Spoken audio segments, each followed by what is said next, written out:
ಎರಡನೇ ಹಂತದ ಕ್ಷೇತ್ರಗಳ ಮೇಲೆ ಡಿಸಿಎಂ ಡಿಕೆ ಶಿವಕುಮಾರ್ ಅವರು ಕಣ್ಣು ಬೀರಿದ್ದಾರೆ. ಬೆಳಗಾವಿಯ ಅಖಾಡಕ್ಕೆ ಇವತ್ತು ಡಿಕೆಶಿ ಎಂಟ್ರಿ ಕೊಡ್ತಾ ಇದ್ದಾರೆ. ಬೆಳಗಾವಿ ಮೂಲಕ ಉತ್ತರ ಕರ್ನಾಟಕ ಭೇಟಿಗೆ ಭರ್ಜರಿ ಪ್ಲಾನ್ ಮಾಡಿಕೊಂಡಿದ್ದಾರೆ. ಉತ್ತರ ಕರ್ನಾಟಕ ಭಾಗದಲ್ಲಿ ಹೆಚ್ಚಿನ ಸ್ಥಾನ ಗೆಲ್ಲುವಂತ ತಂತ್ರ ರೂಪಿಸಿದ್ದಾರೆ. ಯಾಕಂದ್ರೆ 2019ರ ಎಲೆಕ್ಷನ್ ನಲ್ಲಿ ಉತ್ತರ ಕರ್ನಾಟಕ ಭಾಗದಲ್ಲಿ ಒಂದೇ ಒಂದು ಸೀಟನ್ನ ಕಾಂಗ್ರೆಸ್ ಗೆದ್ದಿರಲಿಲ್ಲ. ಅದು ಕಂಪ್ಲೀಟ್ ಆಗಿ ಬಿಜೆಪಿಯ ಕೈವಶವಾಗಿತ್ತು. ಅಲ್ಲಿ ಕೈ ಬಲಪಡಿಸುವಂತಹ ಎಲ್ಲ ಪ್ರಯತ್ನಗಳು ಪ್ಲಾನ್ಗಳನ್ನ ಈಗಾಗಲೇ ಡಿಕೆ ಶಿವಕುಮಾರ್ ಅವರು ಮಾಡಿಕೊಂಡಿದ್ದಾರೆ. ಮತ್ತಷ್ಟು ಲೈವ್ ಡೀಟೇಲ್ಸ್ ನಮ್ಮ ಪೊಲಿಟಿಕಲ್ ಕರೆಸ್ಪಾಂಡೆಂಟ್ ಶಿವಪ್ರಸಾದ್ ಅವರು ನೀಡ್ತಾರೆ. ಮಾಹಿತಿಯನ್ನು ಕೂಡ ಪಡ್ಕೊಳ್ಳೋಣ. ಆದ್ರೆ ಡಿಕೆ ಶಿವಕುಮಾರ್ ಅವರು ಹಲವಾರು ಸ್ಟ್ರಾಟಜಿಗಳೊಂದಿಗೆ ಇವತ್ತು ಬೆಳಗಾವಿಗೆ ಎಂಟ್ರಿ ಕೊಡ್ತಾ ಇದ್ದಾರೆ. ಅಲ್ಲಿ ಸಚಿವೆ ಲಕ್ಷ್ಮೀ ಹೆಬ್ಬಾಳ್ಕರ್ ಪುತ್ರ ಮೃಣಾಲ್ ಹೆಬ್ಬಾಳ್ಕರ್ ಹಾಗೂ ಸಚಿವ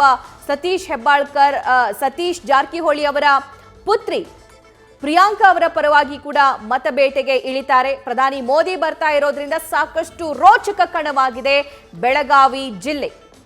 ಮತ್ತೆ ಸಂಪರ್ಕಕ್ಕೆ ಸಿಕ್ಕಿದ್ದಾರೆ ನಮ್ಮ ಪ್ರತಿನಿಧಿ ಶಿವಪ್ರಸಾದ್.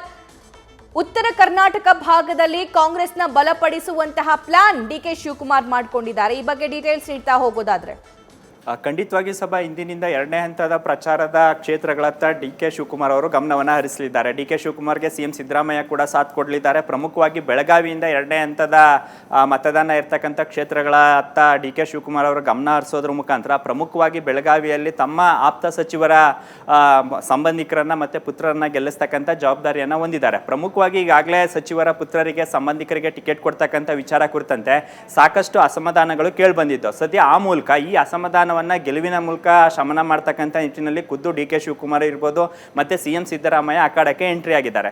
ಇನ್ನು ಬೆಳಗಾವಿಯಲ್ಲಿ ಈ ಕ್ಷೇತ್ರವನ್ನು ಪ್ರತಿಷ್ಠೆಯಾಗಿ ತೆಗೆದುಕೊಂಡಿರ್ತಕ್ಕಂಥ ಡಿಸಿಎಂ ಡಿಕೆ ಶಿವಕುಮಾರ್ ಅವರು ಏನು ಶೆಟ್ಟರ್ ಅವರು ಬಿಜೆಪಿ ಅಭ್ಯರ್ಥಿಯಾಗಿದ್ದಾರೆ. ಅವರು ಬಿಜೆಪಿಯನ್ನು ತೊರೆದು ಕಾಂಗ್ರೆಸ್ಗೆ ಸೇರ್ಪಡೆ ಆಗಿದ್ರು. ಆನಂತರ ಕಾಂಗ್ರೆಸ್ಸಿಂದ ಮತ್ತೆ ಬಿಜೆಪಿಗೆ ಮರು ಸೇರ್ಪಡೆ ಆದರು. ಹಾಗಾಗಿ ಶೆಟ್ಟರ್ ಅವರನ್ನ ಹೆಣಿತಕ್ಕಂಥ ಲೆಕ್ಕಾಚಾರ ಒಂದ್ ಕಡೆ ಆದರೆ ಇನ್ನೊಂದು ಕಡೆ ತಮ್ಮ ಆಪ್ತ ಸಚಿವೆಯ ಪುತ್ರನನ್ನು ಕೂಡ ಗೆಲ್ಲಿಸಬೇಕು ಎಂಬತಕ್ಕಂಥ ಲೆಕ್ಕಾಚಾರದಲ್ಲಿದ್ದಾರೆ. ಇದರ ಜೊತೆಗೆ ಉತ್ತರ ಕರ್ನಾಟಕದಲ್ಲಿ ಈಗಾಗಲೇ ಹಳೆ ಮೈಸೂರು ಭಾಗದಲ್ಲಿ ಕಾಂಗ್ರೆಸ್ ಈಗಾಗಲೇ ಮೊದಲನೇ ಹಂತದ ಚುನಾವಣೆಯಲ್ಲಿ ಉತ್ತಮವಾದಂಥ ಜನಸ್ಪಂದನೆ ವ್ಯಕ್ತವಾಗಿದೆ ಅಂತಕ್ಕಂಥ ಲೆಕ್ಕಾಚಾರದಲ್ಲಿದೆ. ಅದೇ ಮಾದರಿಯಲ್ಲೂ ಕೂಡ ಈಗ ಉತ್ತರ ಕರ್ನಾಟಕ ಭಾಗದಲ್ಲಿ ಹೆಚ್ಚಿನ ಸ್ಥಾನಗಳನ್ನು ಗೆದ್ದಿದ್ದೇ ಆದಲ್ಲಿ 20ಕ್ಕೂ ಹೆಚ್ಚು ಸ್ಥಾನಗಳನ್ನು ಗೆಲ್ಬೋದು ಎಂಬತಕ್ಕಂಥ ಲೆಕ್ಕಾಚಾರದಲ್ಲಿ ಇದ್ದಾರೆ.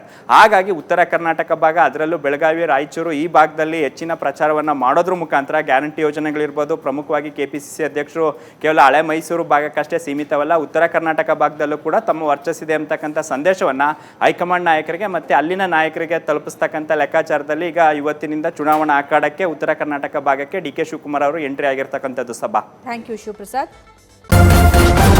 ನ್ಯೂಸ್ ಫಸ್ಟ್ ನಿರ್ಭೀತಿಯಿಂದ ನಿಮ್ಮ ಪರವಾಗಿ.